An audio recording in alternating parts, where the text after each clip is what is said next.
Hello बच्चों, आज हम फिर आप लोगों के सामने इलेक्ट्रॉनिक विन्यास एक बार फिर से बताने जा रहा हूं, क्योंकि यह बहुत ही इम्पॉर्टेंट टॉपिक है। इलेक्ट्रॉनिक विन्यास को यदि आप समझ लिए तो समझिए इनऑर्गेनिक केमिस्ट्री की आधी केमिस्ट्री आपको समझ में आ जाएगी। इलेक्ट्रॉनिक विन्यास आप जानते हैं कि जो पीरियाडिक टेबल है, आवर्त सारणी है, वह पहले परमाणु भार के आधार पर बनाई गई, फिर परमाणु क्रमांक के आधार पर बनाई गई और वर्तमान में इलेक्ट्रॉनिक विन्यास के आधार पर बनाई गई है। और इलेक्ट्रॉनिक विन्यास किसके आधार पर बनाया गया है? इलेक्ट्रॉनिक विन्यास ऊर्जा के आधार पर बनाया गया, अर्थात आपबाऊ के प्रिंसिपल पे बनाया गया है। जब इलेक्ट्रॉनिक विन्यास पे आधारित है आवर्त सारणी, तो निश्चित है कि इलेक्ट्रॉनिक विन्यास आपबाऊ प्रिंसिपल पे आधारित है, तो इसका मतलब कि हमारी आवर्त सारणी भी आपबाऊ प्रिंसिपल पे आधारित है। तो आज मैं वही आपको जोड़ के दिखाऊंगा कि किस प्रकार से ये आपबाऊ प्रिंसिपल पे आधारित है। आपकी समय की बचत के लिए मैं पहले से ही आपबाऊ प्रिंसिपल बना दिया हूँ। इस टॉपिक को मैं एक बार पढ़ा भी चुका हूँ इलेक्ट्रॉनिक विन्यास लिखने के नियम में। अब आपको तुरंत मैं समझाने जा रहा हूँ कि क्या इलेक्ट्रॉनिक विन्यास किस प्रकार से इसको रिलेट करता है आवर्त सारणी को।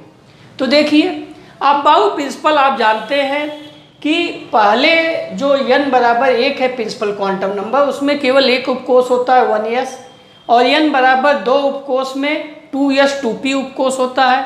ये चीज़ें हमने कहाँ से जानी थी? क्वांटम संख्या से, कि कितने संभावित उपकोष होते हैं ये हमने बताया है। n यदि 1 हो तो उपकोष कितने होंगे, n बराबर 2 हो तो l के कितने मान संभव हैं? तो 2s 2p 3s 3p 3d 4s हमने एक क्रम से लिख दिया। और इसके बाद एकदम हमने बराबर, जैसे सीढ़ी होती है स्टेप, उस तरह रेड लाइन से आप देखे होंगे काटे हैं बराबर, तो इसी क्रम में इलेक्ट्रॉन प्रवेश करता है। तो 1s के बाद 2s आ गया, इसका मतलब कि पहले आवर्त में केवल एक उपकोष भरता है 1s, क्योंकि इसके बाद इसका स्थान आ गया 2s। अब 2s के बाद n का मान जहाँ 3 आएगा उस आवर्त में उसके पहले वाले उपकोष भरे जाएंगे। तो 2s के बाद 3s आने के पहले 2s और 2p भरा गया, यानी n बराबर 2 में 2s 2p भरा गया है। n बराबर 3 और n बराबर 4 के पहले 3 में 3s 3p भरा गया, यानी n बराबर 3 में बेटा 3s और 3p उपकोष भरे गए। n बराबर 4 के बाद n बराबर 5 आने में 4 और 5 के बीच आप देखें 3d 4p और 5s आया है, तो यानी 4s 3d और 4p भरा जाएगा, 4s 3d 4p। इसी प्रकार से 5 से 6 पहुंचने में आप देख रहे हैं कि 1 2 3 उपकोष भरे जाएंगे, 5s 4d 5p। 6x से 7s में पहुंचने पे 6x 4f 5d 6p तब 7। तो इस प्रकार से आप 7 आवर्त में पहुंच गए। अब ये भी हमने बताया है कि यदि s उपकोष है तो उसमें मैक्सिमम 2 इलेक्ट्रॉन रहेंगे, क्योंकि इसमें कक्षक 1 होते हैं।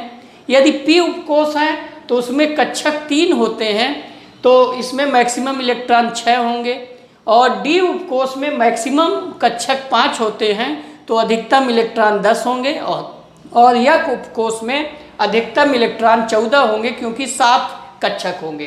तो अब यहाँ से आप इलेक्ट्रॉनों की संख्या गिन सकते हैं कि 1s यानी एक उपकोष भर रहा है तो 2, यहाँ एक s और एक p भर रहा है तो 2 और 6 8 इलेक्ट्रॉन, यहाँ पे 2 और 6 8 तीसरे आवर्त में भरेंगे। चौथे आवर्त में 1 2 3 उपकोष भर रहे हैं, उसमें 3d भी भर रहा है, तो 2 6 8 और 10 18 भरेंगे। यहाँ पे फिर 2 10 और 6 18, यहाँ पे 4f भी आ गया, तो 2 14 10 6 32, यहाँ पे भी वही चीज़ है, 2 14 10 और 6 32। यदि आप इन सब इलेक्ट्रॉनों को जोड़ लेंगे तो 118 इलेक्ट्रॉन आपके भरे गए, यानी 118 एलिमेंट आपके पूरे भर जाते हैं। इस प्रकार से यदि आप ध्यान दे रहे हैं तो पहले आवर्त में केवल 2 तत्व हैं। अब पीरियाडिक टेबल में आप ध्यान दीजिए, पीरियाडिक टेबल में आप देख रहे हैं कि जब 2 इलेक्ट्रॉन भरे गए तो एक हाइड्रोजन भरा गया और एक हीलियम, तो n बराबर 1 में केवल 2 तत्व। दूसरे आवर्त में 8, 3 से लेके 10 तक है बेटा दूसरे आवर्त में। फिर तीसरे आवर्त में 11 से लेके 18 तक, तो 8 2 10 8 18। चौथे आवर्त में देखो 18 और हो गए, तो 18 पहले से थे, 18 यहाँ 36 हो गए, यानी 19 से लेके 36 तक। चौथे आवर्त में पुनः 37 से लेके 54 तक, और पाँचवें के बाद छठवें आवर्त में 55 से लेके 86 तक। इसमें आप देख रहे हैं छठवें आवर्त में 32 इलेक्ट्रॉन भरे गए हैं, जिसमें 18 इलेक्ट्रॉन तो सीधे भरे जा रहे हैं और 4f यहाँ स्टार्ट हो गया। उसी प्रकार से सातवें में भी 32 इलेक्ट्रॉन भरे गए। तो इस प्रकार से पीरियाडिक टेबल जो है अबाउ प्रिंसिपल पे आधारित है, अर्थात ऊर्जा पे आधारित है। तो हम चाहें तो इस इलेक्ट्रॉनिक विन्यास के आधार पर किसी तत्व की स्थिति की गणना कर सकते हैं। यानी किसी तत्व की स्थिति की गणना के लिए हमें पीरियाडिक टेबल में 3 चीज़ों की गणना करनी होगी। पहला तो ये देखना होगा, देखिए periodic table S block, P block, D block, F में बटा है। तो हमको ये देखना होगा कि अंतिम इलेक्ट्रॉन जिसमें प्रवेश करेगा वह उस ब्लॉक का तत्व हो जाएगा, पहली बात। दूसरी बात, n का मान जो मैक्सिमम आएगा उस इलेक्ट्रॉनिक विन्यास के लिखने में, वह उसकी आवर्त हो जाएगी। और तीसरी बात, वर्ग का उस आवर्त के स्टार्ट होने के बाद जितने इलेक्ट्रॉन भरे जाएंगे उनकी बाह्यतम कोश में वो संख्या गिन लेंगे, और वह संख्या ही उसके वर्ग को बताएगी, क्योंकि अब वर्ग 1 से 18 तक होता है। तो इस प्रकार से पीरियाडिक टेबल में आप किसी तत्व की स्थिति आसानी से ज्ञात कर सकते हैं जो कि इलेक्ट्रॉनिक विन्यास पे आधारित है। तो यहाँ तक आपकी बात समझ में आ गई होगी। अब देखिए, अब हम ऊर्जा के क्रम में यहाँ हमने उपकोषों को लिख दिया, इसी में हमको इलेक्ट्रॉनिक विन्यास लिखना है। 1 से लेके 30 तक इलेक्ट्रॉनिक विन्यास हम इसके पहले वीडियो में आपको बता चुके हैं, लेकिन 2 बातों पे फिर से फोकस करेंगे। एक क्रोमियम जो 24 है और एक कॉपर है, उसकी स्टेबिलिटी के बारे में कि क्यों वह इस अब्बा के नियम का पालन नहीं करता। तो देखिए, क्रोमियम का इलेक्ट्रॉनिक विन्यास बेटा 24 है। जब आप 24 को लिखेंगे तो 1s2, 2s2, 2p6, 3s2, 3p6। अब यहाँ पे 4s3d, ये तो ऊर्जा का क्रम है, लेकिन लिखने का तरीका ये होता है 4s को बाद में लिखे, क्वांटम संख्या आगे है प्रिंसिपल, और 3d को पहले लिखे, तो 3d 4s, लेकिन भरेंगे तो 4s2। तो क्रोमियम अबाउ के प्रिंसिपल के हिसाब से भरता, तो 18 2 20 और 4 24 अबाउ के नियम से। यदि हम कुछ भी ध्यान नहीं देते, जो अबाउ ने बनाया है यदि उसके हिसाब से करते तो ये होता। लेकिन वास्तव में जो देखा गया, क्रोमियम का इलेक्ट्रॉनिक विन्यास 1s2, 2s2, 2p6, 3s2, 3p6, 3d5 और 4s1। तो इसको कहा गया अपवाद है। अपवाद बिल्कुल नहीं है। अपवाद का मतलब ये है कि ये ऊर्जा जब इसमें इलेक्ट्रॉन रहता है तो इस सिस्टम की ऊर्जा ज़्यादा होती है, और यहाँ जब इलेक्ट्रॉन इस अरेंजमेंट में होता है, इस प्रकार के इलेक्ट्रॉनिक विन्यास में होता है, तो ऊर्जा कम हो जाती है। तो आप बहुत भी तो ऊर्जा के निचले क्रम को ही पसंद करते हैं, उपकोषों को उन्होंने ऊर्जा के क्रम से ही सजाया है। तो जब इलेक्ट्रॉनिक विन्यास इसमें रखने पे ऊर्जा न्यूनतम हो रही है इसकी तुलना में, तो इसलिए इस इलेक्ट्रॉनिक विन्यास को फॉलो करता है। दूसरा, इसी तरह कॉपर है। कॉपर में जब आप पहुँचेंगे तो यहाँ तक वही है 3p6, 1s2 2s2 2p6 3s2 3p6, यहाँ तक आप नोट कर लेंगे। 1s2 2s2 2p6 3s2 3p6। अब यहाँ पे कॉपर का परमाणु क्रमांक 29 है, तो यहाँ हो जाता है 3d10 4s1, जबकि आप बाउ के हिसाब से लिखते तो आना चाहिए था आप बाउ के हिसाब से 3d9 4s2, लेकिन ये ना होके ये होता है। ऐसा इसलिए होता है कि एक लाइन केवल इसमें आप नोट कर लेंगे, आध भरी हुई कक्षकें या पूर्ण भरी हुई कक्षकें ज़्यादा अस्थायी होती हैं, अर्थात उनकी एनर्जी कम होती है। आध भरी का मतलब हाफ फिल्ड और पूर्ण भरी का मतलब फुल फील्ड। तो हाफ फील्ड ऑर्बिटल और फुल फील्ड ऑर्बिटल ज़्यादा अस्थायी होते हैं, इसलिए इलेक्ट्रॉन इसमें रहना पसंद करता है, न कि इसमें। इलेक्ट्रॉन इसमें रहना नहीं पसंद करता, इसमें रहना पसंद करता है, क्योंकि इसमें 3d4 4s2 में ये तो फुल फील्ड है, 3d4 में यहाँ देखिए केवल 1 2 4 5, तो 1 2 3 4 और 4s2 में दोनों भरी हुई है। लेकिन अगर ये अरेंजमेंट है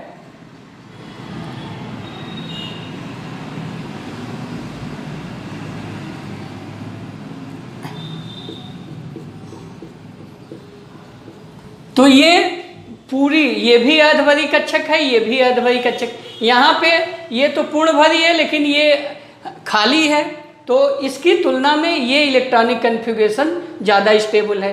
उसी प्रकार से यहाँ पे आप देखेंगे तो यहाँ ये पूर्ण भरा है, ये पूर्ण नहीं भरा है, ये आपका तो पूर्ण भरा है, ये अर्ध भरा है। यहाँ पे दोनों, एक पूर्ण भरा एक अर्ध भरा, यहाँ पे केवल एक पूर्ण भरा है और एक क्या है, खाली है, माने 9 इलेक्ट्रॉन है।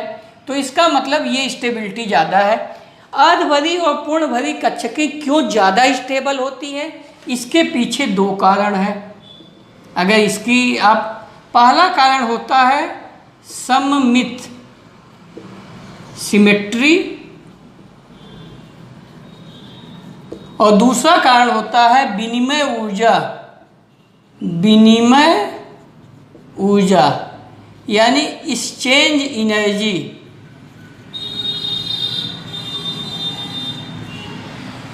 तो जब अर्ध भरी और पूर्ण भरी कक्षाएं होती हैं तो सममित ज़्यादा होने की वजह से जो इलेक्ट्रॉन होते हैं वो नाभिक से ज़्यादा खींचते हैं, तो सिस्टम की ऊर्जा कम हो जाती है। उसी प्रकार से जब सममित इलेक्ट्रॉनिक विन्यास होगा तो विनिमय ऊर्जा का मान ज़्यादा होता है, यानी ज़्यादा एनर्जी बाहर निकलेगी, तो सिस्टम हमारा ज़्यादा स्टेबल होगा। तो अर्ध भरी और पूर्ण भरी कक्षाएं इन 2 कारणों से ज़्यादा स्टेबल हैं। केवल आप इतना भी उत्तर लिखेंगे तो भी सही है कि क्यों इलेक्ट्रॉनिक विन्यास 3d5 4s1 एडाप्ट करता है, तो एक लाइन लिख दीजिए कि अर्ध भरी हुई कक्षकें और पूर्ण भरी हुई कक्षकें ज़्यादा अस्थायी होती हैं, तो इसलिए इलेक्ट्रॉनिक विन्यास आप बाउ के नियम से ना होके इस प्रकार का इलेक्ट्रॉनिक विन्यास प्राप्त होता है। अब आइए बेटा, इलेक्ट्रॉनिक विन्यास के आधार पे हम कई चीज़ों की जानकारी प्राप्त कर सकते हैं। पहला तो ये है, किसी परमाणु या आयन का इलेक्ट्रॉनिक विन्यास लिखना, ये सबको आना चाहिए। दूसरा पॉइंट है, जब आप परमाणु आयन का इलेक्ट्रॉनिक विन्यास लिखेंगे तो उसके कक्षकों में हो सकता है युग्मित इलेक्ट्रॉन हो या अयुग्मित इलेक्ट्रॉन हो, तो उसकी सहायता से हम उसके चुंबकीय गुण की व्याख्या कर लेते हैं। किसी परमाणु या आयन के चुंबकीय गुणों की व्याख्या। तीसरा इलेक्ट्रॉनिक विन्यास का उपयोग है इसी परमाणु की आवर्त सारणी में स्थिति निकाल लेते हैं। आवर्त सारणी में स्थिति की जानकारी हो जाती है। चौथा पॉइंट है कि संयोजकता निकाल सकते हैं। संयोजकता की गणना, इसके लिए आपको इलेक्ट्रॉनिक विन्यास लिख के कोर इलेक्ट्रॉन व संयोजी इलेक्ट्रॉन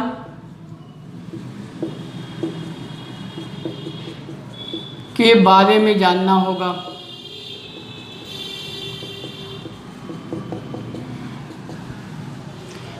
अब आइए, पहला है किसी परमाणु या आयन का इलेक्ट्रॉनिक विन्यास। तो परमाणु का इलेक्ट्रॉनिक विन्यास हमने आपको बता दिया 1 से 30 तक। आयन कैसे बनता है? आयन का मतलब है, आयन दो प्रकार का होता है। आयन या तो धन आयन बनेगा या तो ऋण आयन बनेगा। परमाणु से क्या बनता है? आयन। परमाणु क्या होता है? उदासीन। तो इस परमाणु में चूंकि हमने बताया है कि 3 प्रकार के कण होते हैं, प्रोटॉन होता है, न्यूट्रॉन होता है, इलेक्ट्रॉन होता है। आप जानते हैं प्रोटॉन न्यूट्रॉन नाभिक में मजबूती से बंधा रहता है, इलेक्ट्रॉन ही बाह्यतम कोषों में रहता है और वह इलेक्ट्रॉन ही रासायनिक अपक्रियाओं में या तो उस परमाणु से बाहर जाएगा या तो अंदर आएगा। तो आयन जो बनेगा इलेक्ट्रॉन के आदान प्रदान से ही बनेगा, या तो इलेक्ट्रॉन बाहर आएगा या तो अंदर आएगा। तो जब किसी परमाणु में से इलेक्ट्रॉन बाहर निकलता है यानी -e होता है, इलेक्ट्रॉन बाहर निकला, इलेक्ट्रॉन बाहर निकलेगा तो धनायन बनेगा। और जब किसी परमाणु में, उदासीन परमाणु में इलेक्ट्रॉन जुड़ेगा तो ऋणायन बनेगा। तो इसका मतलब ये है कि धन आयन और ऋणायन का इलेक्ट्रॉनिक विन्यास लिखने के लिए हमको पहले परमाणु का इलेक्ट्रॉनिक विन्यास लिखना चाहिए और उसमें से जितना इलेक्ट्रॉन निकालना हो उसको निकाल दें। जैसे मान लीजिए आपसे पूछा जाए Fe+2 का इलेक्ट्रॉनिक विन्यास लिखिए, तो Fe+2 कैसे बना? Fe से बना। Fe का क्या होता है? 26। तो 26 में से 2 इलेक्ट्रॉन आप बाहर निकालेंगे क्योंकि इस पे 2 प्लस चार्ज आया है, तो आपका बन गया Fe+2। इसका मतलब 26 में से 2 इलेक्ट्रॉन बाहर निकला, तो अब आपको इलेक्ट्रॉन जो लिखना है वह 24 का लिखना है। कितने का लिखना है? 24 का। यहाँ नहीं लिखते, यहाँ परमाणु क्रमांक है। परमाणु क्रमांक माने प्रोटॉनों की संख्या। प्रोटॉनों की संख्या नहीं बदलेगी, प्रोटॉन तो अभी भी 26 रहेंगे, लेकिन अब यहाँ इलेक्ट्रॉन जो हो जाएंगे उनकी टोटल संख्या 24, यहाँ इलेक्ट्रॉन की टोटल संख्या 26। तो अब आप इलेक्ट्रॉनिक विन्यास लिख सकते हैं। उसी प्रकार से क्लोरीन का मान लीजिए है, Cl से हम Cl- बना दें, तो Cl के पास 17 इलेक्ट्रॉन है, 1 इलेक्ट्रॉन और जुड़ गया तो 18 इलेक्ट्रॉन का आपको लिखना है। तो इलेक्ट्रॉनिक विन्यास अब देखिए, हम Fe+2 और Cl- का लिख रहे हैं।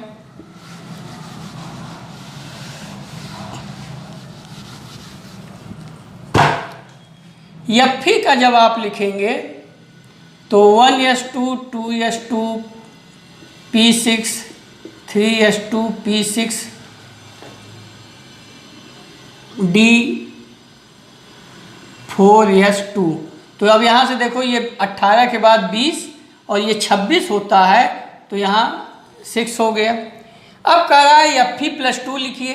तो जब भी इलेक्ट्रॉन बाहर निकलता है वह बाह्यतम कोश से निकलता है। यद्यपि इलेक्ट्रॉन की फीलिंग पहले यस में होती है तब डी में, लेकिन जब एक बार फीलिंग हो जाती है तो ये बाहर के कोश हैं, इनकी एनर्जी ज़्यादा होती है, इलेक्ट्रॉन सदैव बाहरी कोश से निकलता है। तो अब ये 2 इलेक्ट्रॉन बाहर निकल जाएंगे।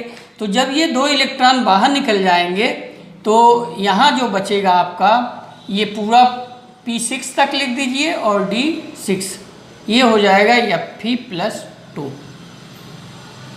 ये 4s2 बाहर निकल गया। इसी प्रकार से क्लोरीन का लिखना हो तो पहले क्लोरीन 17 लिखिए, फिर Cl- जोड़ दीजिए। क्लोरीन 17 का जो इलेक्ट्रॉनिक विन्यास होगा 1s2, 2s2, P6, 3s2, P5। अब एक इलेक्ट्रॉन जुड़ेगा तो यहीं P6 हो जाएगा, 1s2, 2s2, P6, 3s2, P6, यानी ये आर्गन का इलेक्ट्रॉनिक विन्यास।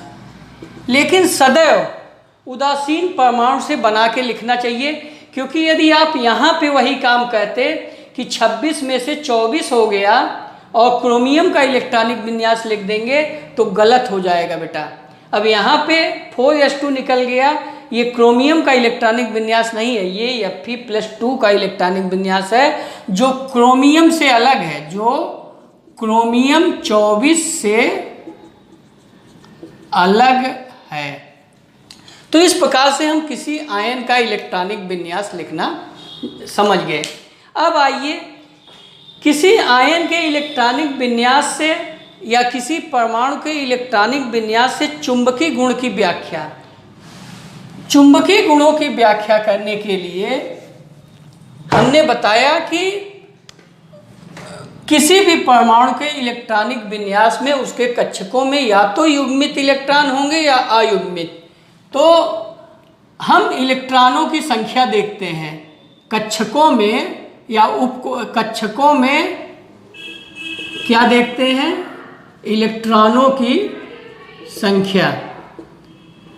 यदि कक्षक में केवल युग्मित इलेक्ट्रॉन हो, युग्मित इलेक्ट्रॉन और अयुग्मित इलेक्ट्रॉन दो ही प्रकार के हो सकते हैं। तो अगर युग्मित इलेक्ट्रॉन होंगे वह आपका हो जाएगा डाईमैग्नेटिक। क्या हो जाएगा? डाईमैग्नेटिक, प्रतिचुंबकीय है। और यदि अयुग्मित इलेक्ट्रॉन होंगे तो वह हो जाएगा पैरामैग्नेटिक। पैरामैग्नेटिक, पैरामैग्नेटिक का मतलब होता है उसमें अनपेयर्ड इलेक्ट्रॉन हो। यदि यह अनपेयर्ड इलेक्ट्रॉन 1 से लेकर 2 तक है तो पैरामैग्नेटिक। यदि यही 3 या 3 से ज़्यादा है, 3 या 3 से ज़्यादा हो जाते हैं तो उसको हम कहते हैं फेरोमैग्नेटिक। लौह चुंबकी, ये लौह चुंबकी हो जाएंगे। और इसको कहा जाता है अनुचुंबकी, अनुचुंबकी। और इसको कहा जाता है प्रतिचुंबकी। तो इसका मतलब ये है कि हम पहले इलेक्ट्रॉनिक विन्यास लिखेंगे। इलेक्ट्रॉनिक विन्यास में हम देखेंगे कि अनपेयर्ड इलेक्ट्रॉन है कि पेयर्ड इलेक्ट्रॉन है। यदि केवल पेयर्ड इलेक्ट्रॉन है तो वह आपका डाईमैग्नेटिक हो जाएगा, प्रतिचुंबकी। यदि उसमें अयुग्मित इलेक्ट्रॉन है, अनपेयर्ड इलेक्ट्रॉन है, तो वह पैरामैग्नेटिक होगा या फेरोमैग्नेटिक। यदि 1 या 2 है तो पैरामैग्नेटिक, यदि 3 या 3 से अधिक है तो फेरोमैग्नेटिक। जैसे अब आप देखिए Fe और Fe+2 में कौन सा अनुचुंबकीय है, कौन सा नहीं है। तो अंदर के सभी कोष पेयर्ड होते हैं, युग्मित होते हैं। हम केवल बाह्यतम कोष वाला ही देखते हैं। तो D6, 4s2 ये सब पेयर्ड है, केवल इसी में आपको देखना है। तो D6 है, 4s2 है, तो D6 का मतलब हुआ 4s2 ये पेयर्ड है, ये नहीं योगदान करेगा। लेकिन D में 1, 2, 3, 4, 5, 6, तो 1, 2, 3, 4 अयुग्मित इलेक्ट्रॉन पाए गए Fe में, इसलिए ये फेरोमैग्नेटिक होगा। उसी प्रकार से Fe+2 में आप लिखेंगे तो इसमें भी 4 पाए जाएंगे, क्योंकि इसमें भी D6 है। तो 1, 2, 3, 4 तो ये भी होगा। Fe+3 होता, Fe+3 तो आप समझ रहे हैं कि अब D का एक इलेक्ट्रॉन और निकल जाता तो D5 हो जाता, यानी 5 ये इलेक्ट्रॉन निकल जाएगा तो 1 2 3 4 5 इलेक्ट्रॉन हो जाएंगे, तो Fe+3 भी आपका फेरोमैग्नेटिक हो जाएगा। क्लोराइड का यदि आप देखें तो Cl, यहाँ पे देखिए यहाँ पे 5 इलेक्ट्रॉन है, तो एक इसमें अयुग्मित इलेक्ट्रॉन होगा, देखिए 1 2 3 4 5, तो एक अनपेयर्ड इलेक्ट्रॉन है, तो ये भी आपका पैरामैग्नेटिक सब्सटेंस हुआ। लेकिन Cl- में कोई अनपेयर्ड इलेक्ट्रॉन नहीं है, तो ये आपका क्या हो जाएगा, डाईमैग्नेटिक। तो इस प्रकार से इलेक्ट्रॉनिक विन्यास लिख के आप किसी भी परमाणु या आयन की उसके चुंबकीय गुण की व्याख्या कर सकते हैं। तीसरा, अब आइए संयोजकता कैसे हम निकालेंगे। संयोजकता निकालना। संयोजकता निकालने का मतलब ये है बेटा कि आप पहले इलेक्ट्रॉनिक विन्यास लिखिए और बाह्यतम कोश में जो इलेक्ट्रॉन हैं उनकी पहले गणना करिए। जैसे मान लीजिए हम 2 का लिख रहे हैं, मैग्नीशियम का ले लीजिए, सोडियम का ले लीजिए और क्लोरीन 3 का। जब आप मैग्नीशियम का इलेक्ट्रॉनिक विन्यास लिखें 1s2 2s2 p6 3s2, तो सोडियम का लिख दिए 1s2 2s2 p6 3s1, chlorine का लिखे 1s2 2s2 p6 3s2 3p5। तो बाह्यतम कोश के जो इलेक्ट्रॉन होते हैं उन्हीं को कहा जाता है संयोजी इलेक्ट्रॉन। क्यों? क्योंकि बाह्यतम कोश के कोश को हम कहते हैं संयोजी कोश। तो इनमें बाह्यतम कोश ये है, यहाँ बाह्यतम कोश ये है, यहाँ बाह्यतम कोश ये। अंदर के कोश में जो इलेक्ट्रॉन होते हैं इनको कहा जाता है कोर इलेक्ट्रॉन। क्या कहा जाता है? Core electron. क्योंकि ये निष्क्रिय रहते हैं, ये निष्क्रिय रहते हैं, ये रासायनिक अपक्रिया में भाग नहीं लेते। तो यहाँ पे ये निष्क्रिय है, यहाँ पे ये निष्क्रिय है। तो कोर इलेक्ट्रॉन जो है रासायनिक अपक्रियाओं में भाग नहीं लेते। बाह्यतम कोश के इलेक्ट्रॉन ही रासायनिक अपक्रियाओं में भाग लेते हैं। तो अब यहाँ पे 2 इलेक्ट्रॉन भाग ले रहा है, यहाँ पे 1 इलेक्ट्रॉन, तो इसकी संयोजकता हो जाएगी 2, इसकी संयोजकता हो जाएगी 1। और क्लोरीन की संयोजकता किसी भी तत्व की 3 से ज़्यादा नहीं होती, क्योंकि इलेक्ट्रॉन या तो त्यागा जाता है इनर्ट गैस को प्राप्त करने के लिए कन्फिग्रेशन को, या तो ग्रहण किया जाता है। तो क्लोरीन या तो 3p5 है, तो 1 इलेक्ट्रॉन ग्रहण कर ले तो इनर्ट गैस जैसा कन्फिग्रेशन प्राप्त कर लेगा। तो यदि 3 से ज़्यादा है तो आप उसको 8 में से घटा देते हैं, तो 5 to 7 आ गया इलेक्ट्रॉन बाह्यतम कोश में, तो 8 में से घटा दिए तो संयोजकता हो गई 1। तो इस प्रकार से हम उनके संयोजी इलेक्ट्रॉन को देख के उनकी संयोजकता की गणना कर लेते हैं। अब आइए क्वांटम संख्या लिखना। कभी कभी कहता है क्वांटम संख्या निकालना। जैसे हम कह दें क्लोरीन के 17वें इलेक्ट्रॉन की क्वांटम संख्या लिखिए, 17वें इलेक्ट्रॉन की क्वांटम संख्या यानी अंतिम इलेक्ट्रॉन। तो अंतिम इलेक्ट्रॉन बेटा ये 3p5 में प्रवेश किया, यानी बाह्यतम कोश का यही है, यहाँ तक तो पहले प्रवेश किया 3p5, यानी इसी में है। और 5वां अब इसमें जो अंतिम होगा वही है, तो पहले p को आप कक्षक में बांट देंगे।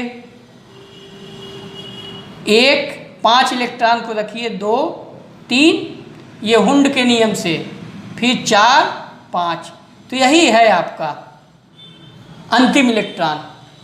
तो अब इस अंतिम इलेक्ट्रॉन के लिए यदि आपको निकालना हो सभी क्वांटम संख्या, तो 3p से आपको 2 चीज़ें निकलेंगी, n और l।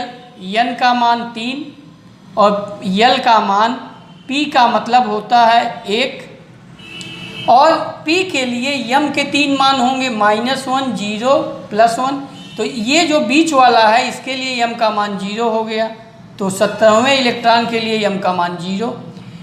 इसकी जो चक्रण है ऊपर वाले को +12 नीचे वाले को -12, तो s बराबर -12।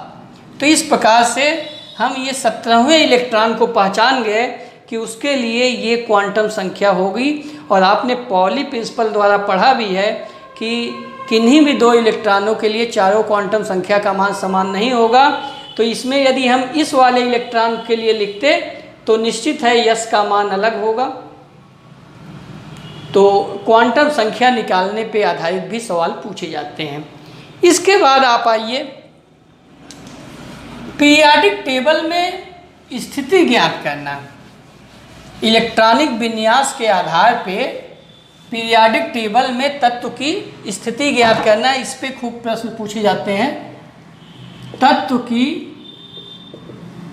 स्थिति ज्ञात करना। हम एक एस ब्लॉक का, एक पी और एक डी का आपको एग्जाम्पल दे रहे हैं। जैसे मान लीजिए 19 है, 19 का हम कहें कि इसकी स्थिति क्या है, आपको तत्व न दे दे, कह दे 19 का लिखिए, स्थिति निकालिए। 19 x है, y आपका मान लीजिए 27 है, इसकी स्थिति की गणना करिए। और हम आपको दे दें 16 z है, इसकी स्थिति की गणना करिए। तो आप पहले तीनों जो x y z है इलेक्ट्रॉनिक विन्यास लिखेंगे। इलेक्ट्रॉनिक विन्यास लिखना आप जानते हैं, 1s2 2s2 p6 3s2 p6। अब यहाँ तक देखिए, याद हो जाना चाहिए। 18 है, 18 के बाद 1 19 4s1। यहाँ पे 27 का लिखिए, तो 1s2 2s2 p6 3s2 p6। यहाँ तक 18 के बाद 19 20 4s2 में प्रवेश करता है। लेकिन हमने कहा कि इलेक्ट्रॉनिक विन्यास लिखने में 4s2 आप लिखेंगे तो 20 होगा, 20 के बाद आपको 7 लिखना है, तो यही क्रम से ही लिखा जाता है। 3d 4s2, तो 18 2 20 20 और 7 27। इसको लिख लीजिए 1s2 2s2 p6 3s2 2 2 4 6 4 10 2 12 4 16, यानी p4 3p4। अब देखिए, हम इसमें जो बाह्यतम कोश है, हम आवर्त सारणी में स्थिति का मतलब हम 3 चीज़ों को हमको बताना होगा। पहला बताना होगा ब्लॉक कौन सा है, क्योंकि अब आधुनिक दीर्घाकार आवर्त सारणी में आपको SPDF ब्लॉक बताना होता है। दूसरी चीज़ बतानी होगी आवर्त क्या है, और तीसरी चीज़ बतानी होगी वर्ग क्या है। क्योंकि आप जानते हैं कि अगर प्लेन पे हम कहें कि एक पॉइंट की स्थिति बताइए, तो आप x अक्ष से दूरी और y अक्ष से दूरी बताते हैं, तब जाके वो प्लेन पे पूरा होता है। उसी प्रकार से जब पीरियाडिक टेबल में तत्व की स्थिति बतानी होगी, तो आपको आवर्त भी बताना होगा और वर्ग कहाँ होगा बताएंगे, तब जाके उसकी स्थिति आपको डिफाइन होगी। लेकिन साथ में एक और पॉइंट आपको डिफाइन करना होता है कि वह किस ब्लॉक का है। तो देखिए, पहले को देखिए, इसमें यदि आप देख रहे हैं तो अंतिम इलेक्ट्रॉन 4s1, तो निश्चित है अंतिम इलेक्ट्रॉन जिसमें प्रवेश करेगा उस ब्लॉक का होगा यस ब्लॉक। सबसे ज़्यादा क्वांटम प्रिंसिपल क्वांटम नंबर 4 है, तो n का मान 4, यानी आवर्त का मान हो गया आपका 4।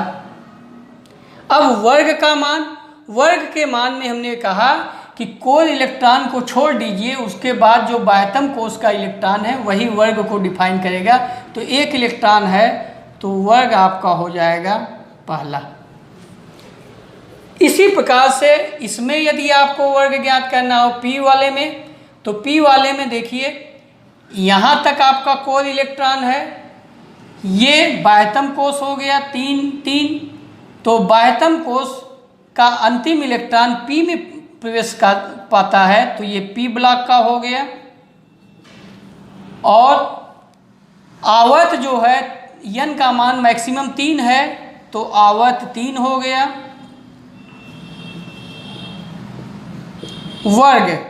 वर्ग की संख्या, बाह्यतम कोश में उपस्थित इलेक्ट्रॉनों की संख्या को जोड़ दीजिए, 2 + 4 तो 2 + 4 6, तो 6 वर्ग होना चाहिए।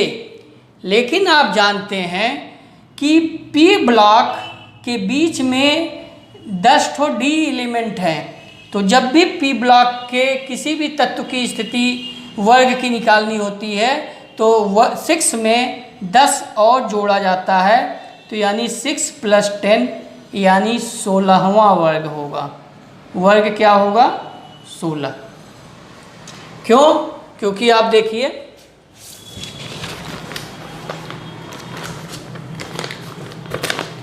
ऑक्सीजन यही 16, इसी की हम स्थिति बता रहे थे। तो यहाँ देखिए 16 वर्ग है, और यदि आप पुराने नोटेशन पे देखेंगे तो 6A कहा गया है, तो ए बी अब नहीं कहा जाता, अब सीधे सीधे जो जिसमें माने टोटल 18 लाइनें हैं, तो उन लाइनों के हिसाब से हम सीधे बोलते हैं 16 वर्ग। तो ये आपका हो गया डी ब्लॉक का। अब ये तीसरे एलिमेंट के बारे में अब देखिए।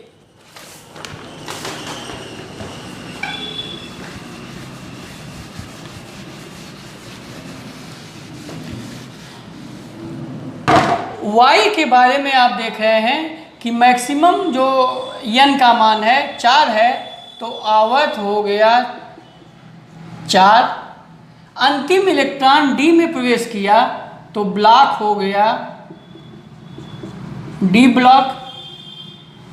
हमने कहा कि अब आपको वर्ग निकालना है। वर्ग निकालने में आप चूँकि इन्हीं दो ये चौथे ये इसकी के साथ एसोसिएट है, चौथा और 3D एक साथ भरता है, चौथे के बाद ये भरता है, तो इन दोनों इलेक्ट्रॉनों की आप गणना जोड़ लीजिए, वही आपका वर्ग हो जाएगा।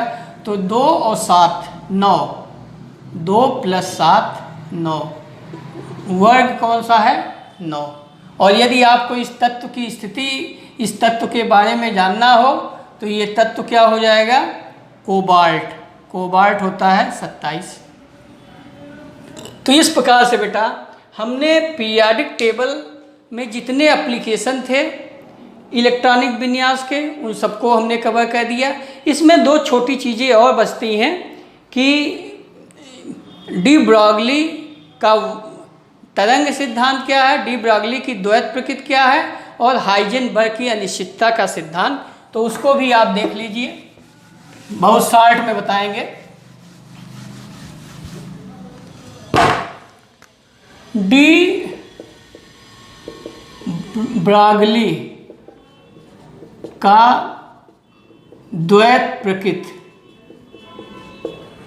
डी ब्रॉगली ने बताया कि इलेक्ट्रॉन, प्रोटॉन, न्यूट्रॉन बहुत ही छोटे कण हैं। उन कणों को उन्होंने नाम दिया माइक्रोस्कोपिक। कण 2 प्रकार के होते हैं, मैक्रो और माइक्रो। जो बड़े कण होते हैं उनको माइक्रो कहा जाता है, जो छोटे कण होते हैं उनको माइक्रो। तो छोटे कण जब भी गति करते हैं तो वह तरंग की भांति व्यवहार करते हैं। अर्थात इन्होंने बताया कि छोटे कण का डुअल नेचर होता है, कभी तो वो कण की भांति व्यवहार करते हैं और कभी तरंग की भांति व्यवहार करते हैं। तो एक लाइन में है कि डी ब्रॉगली महोदय ने बताया कि इलेक्ट्रॉन, प्रोटॉन, न्यूट्रॉन जैसे छोटे कण द्वैत कैरेक्टर दिखाते हैं, द्वैत लक्षण दिखाते हैं। कभी तो वो कण की भांति व्यवहार करते हैं और कभी तरंग की भांति व्यवहार करते हैं। इसका मतलब है कि उनकी गति के साथ तरंग शामिल होती है, और उसको उन्होंने लैम्डा का मान निकाला।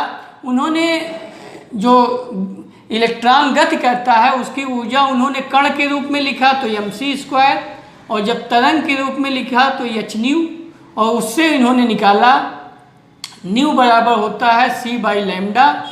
तो लैम्डा का मान यदि आप निकालेंगे 1/λ, तो mc² / hc, C से C कट गया, या लैम्डा बराबर हो जाएगा H/mc। यदि इस लाइट की इस वेलोसिटी को यदि आप v से हटा दें तो H बराबर हो जाएगा mv। v का मतलब होता है मोमेंटम, संवेग। तो इलेक्ट्रॉन से संबंधित जो तरंग होगी वह उसके संवेग के विपरीत होगी, व्युत्क्रमानुपाती होगी। तो यही इनका डी ब्रॉगली का द्वैत प्रकृति है, बस आपको इतना ही जानना है।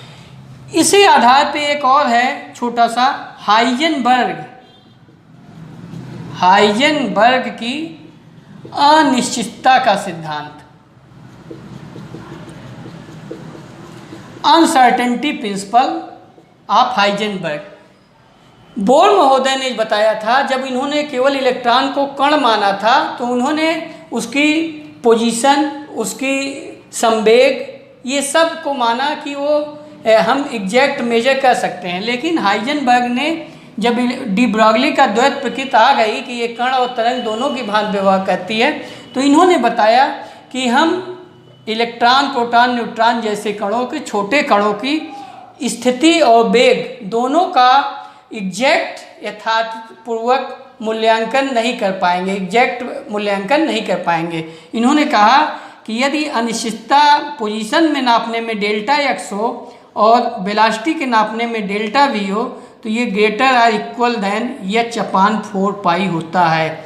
इनके अनुसार हम स्थिति और वेग दोनों का निर्धारण एक साथ नहीं कर सकते। यदि हम स्थिति को एग्जैक्ट नाप रहे हैं, यानी स्थिति में त्रुटि कम है तो उसमें वेग में त्रुटि ज़्यादा आ जाएगी छोटे कणों की, और यदि वेग में त्रुटि कम है तो स्थिति में उनकी त्रुटि ज़्यादा आ जाएगी। यानी हमेशा इन दो पैरामीटर का मान H/4 पाई से ज़्यादा होगा। इसकी व्यवहारिक पक्ष को यदि आप देखना चाहें तो जब छोटे कणों को आप मेजर करना प्रारंभ करते हैं तो ज्यों ही आपकी लाइट उसको देखने के लिए छोटी तरंगदैर्घ्य की किरणें चाहिए तो वह उसको टक्कर मार के उसकी वेलोसिटी को चेंज कर देती हैं। अर्थात पोजीशन को यदि आप कायदे से माप लिए, यानी उसमें त्रुटि 0 बिल्कुल कम कर दिए, तो उसके वेलोसिटी में त्रुटि मैक्सिमम हो जाती है। बेटा अब आपका ये पहला चैप्टर समाप्त हो गया। यदि आप न्यूमेरिकल लगाएंगे और जो भी न्यूमेरिकल आपको फंसेगा आप हमको कमेंट बॉक्स में पूछ सकते हैं। यदि अभी तक आप हमारे चैनल को लाइक और सब्सक्राइब न किए हों तो अवश्य कर दें ताकि पहला वीडियो आप ही को मिले। थैंक यू बेटा।